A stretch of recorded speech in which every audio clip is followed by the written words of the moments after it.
نحمده ونصلي على رسوله الکریم اما بعد۔ سورۃ النساء آیت نمبر 71، 72، 73 اور 74 کا لفظی ترجمہ اور اس کی تفسیر۔ اعوذ باللہ من الشیطان الرجیم، بسم اللہ الرحمن الرحیم۔ یا ایہا الذین آمنوا خذوا حذرکم فانفروا ثبات او انفروا جمیعا وَإِنَّ مِنْكُمْ لَمَن لَّيُبَطِّئَنَّ فَإِنْ أَصَابَتْكُم مُّصِيبَةٌ قَالَ قَدْ أَنْعَمَ اللَّهُ عَلَيَّ إِذْ لَمْ أَكُن مَّعَهُمْ شَهِيدًا۔ یا ایھا الذین آمنوا، اے ایمان والو، خذوا حذرکم، لے لو حذرکم، اپنے بچاؤ کا سامان، فانفروا، پھر نکلو، ثباتن، گروہ در گروہ، او انفروا، یا نکلو، جمیعا، سب اکٹھے، وَإِنَّ مِنْكُمْ، اور بے شک بعض تم میں سے، لَمَن لَّيُبَطِّئَنَّ، البتہ وہ ہیں جو تاخیر کرتے ہیں، فَإِنْ أَصَابَتْكُمْ، پس اگر پہنچے تمہیں، مصیبتن، کوئی مصیبت، کوئی تکلیف، قال،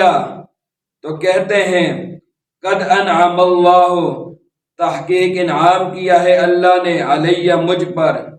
اذ لم اکن معہم، کہ نہیں تھا میں ان کے ساتھ، شہیدہ، حاضر، ولئن اصابکم، اور البتہ اگر پہنچے تمہیں، فضل، مہربانی، من اللہ، اللہ کی طرف سے، لَيَقُولَنَّ،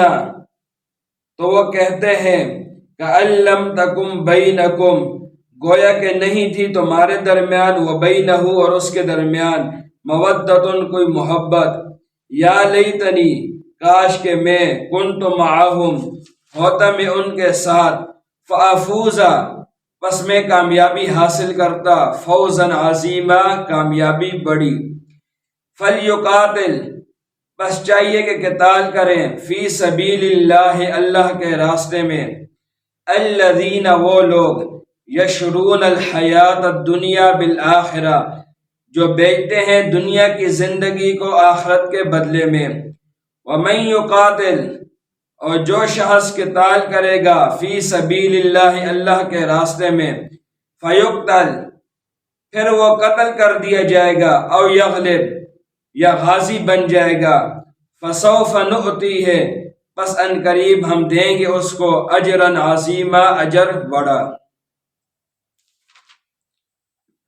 یا ایھا الذین آمنوا خذوا حذرکم، اے ایمان والو، خذوا حذرکم، لے لو اپنے بچاؤ کا سامان۔ اس سے ماقبل اللہ رب العزت نے فرمایا کہ جو شخص اللہ اور اس کے رسول کے احکامات کو مانتا ہے، اللہ اور اس کے رسول کی اطاعت کرتا ہے، تو اس کا حشر قیامت کے دن انبیاء، صدیقین، شہداء اور صالحین کے ساتھ ہوگا۔ چونکہ وہاں پر شہداء کا ذکر بھی آیا، اس لیے یہاں سے اللہ رب العزت جہاد کے احکامات بیان فرما رہے ہیں۔ اللہ فرماتے ہیں، اے ایمان والو، خذوا حذرکم، لے لو اپنے بچاؤ کا سامان، یعنی دشمن کے مقابلے میں اپنی پوزیشن مضبوط کر لو، اور اپنے بچاؤ اور حفاظت کا ایسا طریقہ اختیار کرو کہ آپ دشمن کی زد میں نہ آؤ، اور جب آپ کا مقابلہ ہو دشمن کے ساتھ تو آپ مکمل تیاری کے ساتھ ان سے مقابلہ کرو، اور حفاظتی تدابیر اختیار کرو، تاکہ آپ دشمن پر حملہ بھی کر سکو اور اپنی حفاظت بھی کر سکو، اور اس وقت کی جو ضرورت ہو وہ ہتھیار بھی آپ استعمال کرو، جیسے حضور علیہ السلام کے زمانے میں تیر، تلواریں اور نیزوں کا زمانہ تھا، اور آج کل توپ، بندوق، میزائل اور راکٹ کا زمانہ ہے۔ تو آج کل کے زمانے کے اعتبار سے آپ کے پاس مضبوط ہتھیار ہونا چاہیے، تاکہ آپ کفار پر حملہ بھی کرو اور اپنی حفاظت بھی کرو۔ جنگ کے دوران بھی اپنی حفاظت کرنی چاہیے، اور جنگ کے علاوہ بھی مسلمان مرد ہوں یا عورت اس کو چاہیے کہ اپنی حفاظت کرے، کیونکہ انسان کی جو جان ہے وہ انسان کی اپنی جان نہیں بلکہ وہ اللہ کی دی ہوئی ایک امانت ہے۔ اس وجہ سے خودکشی کرنا حرام ہے۔ کوئی شخص جو ہے اپنی جان کو ضائع نہیں کر سکتا، اپنے آپ کو ہلاکت میں نہیں ڈال سکتا، اپنے آپ کو نہیں مار سکتا۔ کیوں نہیں مار سکتا؟ کیونکہ یہ اس کی جان ہے ہی نہیں، بلکہ اللہ کی دی ہوئی ایک امانت ہے، اور امانت کی حفاظت کرنا یہ ہمارے اوپر لازمی ہے۔ اسی وجہ سے خودکشی کو حرام کر دیا گیا۔ تو جنگ کا موقع ہو یا جنگ کے علاوہ موقع ہو، انسان کو چاہیے کہ اپنی حفاظت کرے اور اپنی حفاظت کی تدابیر اختیار کرے۔ جنگ کے اندر بھی،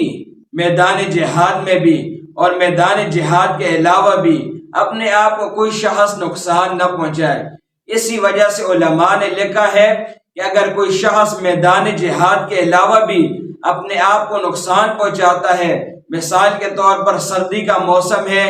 اس کے پاس سردی سے بچنے کا سامان موجود ہے، گرم چیزیں موجود ہیں، لیکن یہ اپنی حفاظت نہیں کرتا اور بیمار ہو جاتا ہے، تو ایسا شخص گناہگار ہوگا۔ اسی طرح گرمی کا موسم ہے اور گرمی سے بچنے کے لیے سامان اس کے پاس موجود ہے، لیکن یہ اپنی حفاظت نہیں کرتا اور بیمار ہو جاتا ہے، تو علماء نے لکھا ہے کہ یہ آدمی گناہگار ہوگا، کیونکہ انسان کو اپنی جان کی حفاظت کرنی چاہیے، اور جان کی حفاظت کے ساتھ ساتھ اپنے مال کی بھی حفاظت کرنی چاہیے۔ اگر کوئی شخص اپنے مال کی حفاظت نہیں کرتا اور کہتا ہے کہ میں اللہ پر توکل کرتا ہوں، تو یہ چیز بھی جائز نہیں ہے، بلکہ اللہ رب العزت پر توکل بھی کرنا چاہیے اور اپنے مال سامان کی حفاظت بھی کرنی چاہیے۔ اگر یہ شخص اپنے مال کی حفاظت نہیں کرے گا اور وہ مال ہلاک ہو جائے گا، ضائع ہو جائے گا، تو ایسا شخص گناہگار ہوگا۔ تو بہرحال میدان جہاد کے اندر بھی اپنی جان، اپنے مال کی حفاظت کرنی چاہیے، اس طرح میدان جہاد کے علاوہ بھی اپنی جان اور مال کی حفاظت کرنی چاہیے۔ تو اللہ رب العزت فرماتے ہیں، یا ایھا الذین آمنوا، اے ایمان والو، خذوا حذرکم، لے لو اپنے بچاؤ کا سامان، اپنی حفاظت کا سامان اپنے پاس رکھو، اور جب دشمن کے ساتھ مقابلہ ہو تو حفاظتی تدابیر بھی اختیار کرو، اور دشمنوں کے اوپر مضبوطی کے ساتھ حملہ کرو، اور مضبوط آپ کی تیاری ہونی چاہیے۔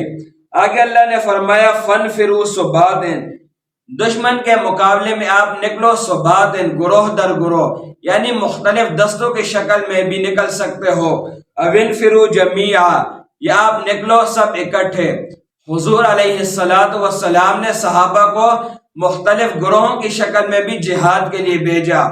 اور اکٹھے بھی حضور علیہ السلام اور صحابہ گئے۔ تو دونوں مثالیں ہمیں دور نبوی کے اندر ملتی ہیں۔ تو اللہ رب العزت نے فرمایا کہ کمانڈر جو قیادت ہوتی ہے اس کی مرضی ہے کہ وہ اگر آپ کو بھیجتے ہیں گروہ در گروہ، تو اس طرح بھی آپ جا سکتے ہو دشمن کے مقابلے میں، اور اگر وہ آپ کو بھیجتا ہے اکٹھے تو آپ اس طرح بھی جا سکتے ہو۔ آگے اللہ نے فرمایا، وَإِنَّ مِنْكُمْ لَمَن لَّيُبَطِّئَنَّ، یہاں سے اللہ رب العزت منافقین کے بارے میں بیان فرما رہے ہیں۔ منافقین جو تھے اپنے آپ کو مسلمان کہتے تھے لیکن اندر سے کافر تھے۔ چونکہ وہ اپنے آپ کو مسلمان کہتے تھے اس لیے مسلمانوں کے ساتھ رہتے تھے، نمازوں کے لیے آتے تھے، مسجد کے اندر مسلمانوں کے ساتھ بیٹھے ہوتے تھے۔ تو اللہ نے فرمایا کہ وَإِنَّ مِنْكُمْ لَمَن لَّيُبَطِّئَنَّ، بے شک بعض تم میں سے وہ لوگ بھی ہیں جو تاخیر کرتے ہیں، یعنی جب آپ جہاد کے لیے جا رہے ہوتے ہو تو وہ کہتے ہیں کہ صبر کرو، میرا فلاں کام ہے، فلاں کام ہے، تو وہ تاخیر کرتے ہیں روانگی کے اندر اور پیچھے رہ جاتے ہیں۔ تو اللہ رب العزت نے فرمایا کہ ایسے لوگ منافق ہیں جو جہاد کے لیے بروقت نہیں جاتے بلکہ ٹال مٹول کر کے پیچھے رہ جاتے ہیں۔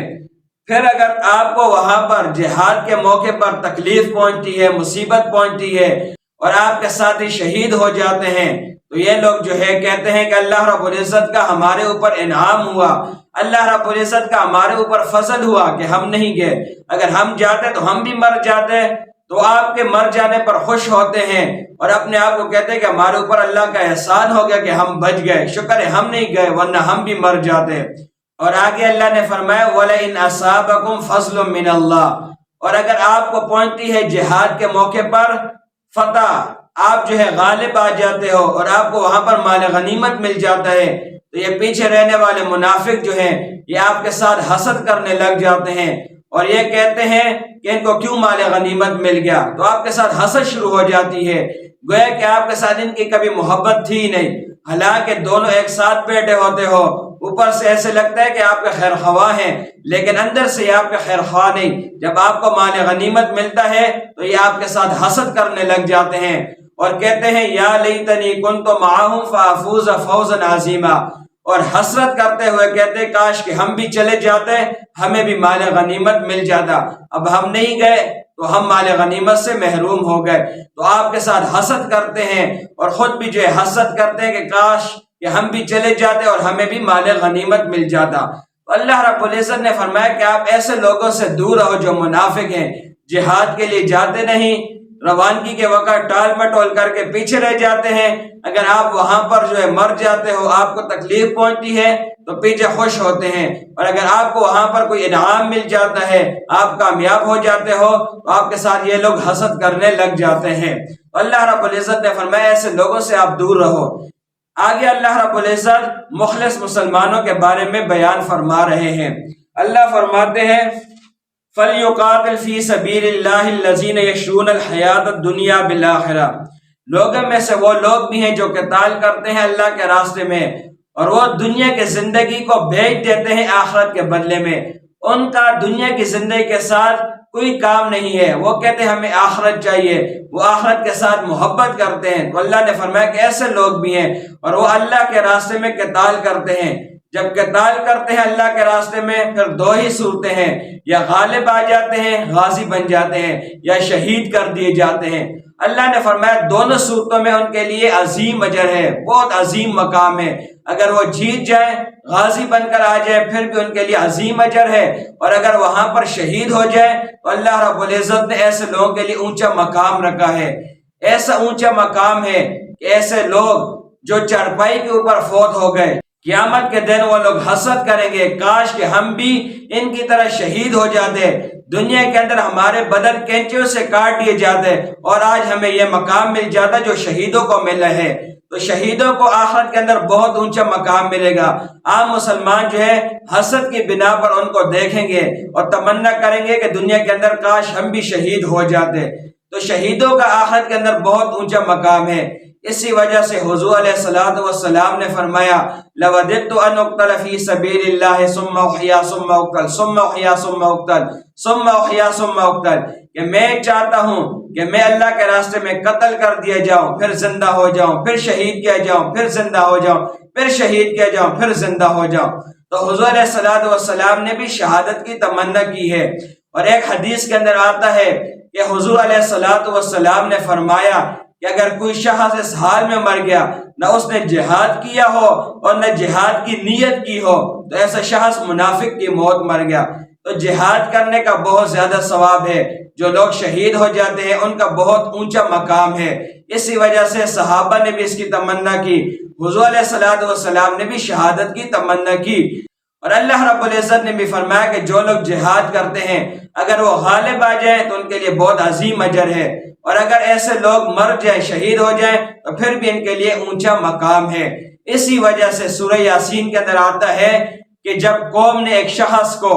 قتل کر دیا اور اللہ نے فرمایا قیل ادخل الجنہ، کہ آپ جنت میں داخل ہو جاؤ، تو اس نے کہا کہ کاش میری قوم کو بھی پتہ چل جاتا کہ اللہ رب العزت نے کون سا مجھے مقام عطا فرمایا ہے، تو وہ لوگ بھی جو ہے اس چیز کی تمنا کرتے۔ تو بہت اونچا مقام ہے شہید ہونے والے کا۔ تو ان آیات کے اندر اللہ رب العزت نے جہاد کے احکامات کو بیان فرمایا کہ جب جہاد کا موقع آ جائے تو پھر آپ سستی نہ کرو، بلکہ آپ جہاد کی مضبوط تیاری کرو، حفاظتی تدابیر کرو اور جہاد کے اندر شریک ہو جاؤ، اس کا بہت زیادہ ثواب ہے۔ اگر آپ غازی بن کر آ گئے پھر بھی اجر ہے، اور اگر آپ شہید ہو گئے پھر بھی اس کا بہت اونچا مقام ہے۔ وما علینا الا البلاغ۔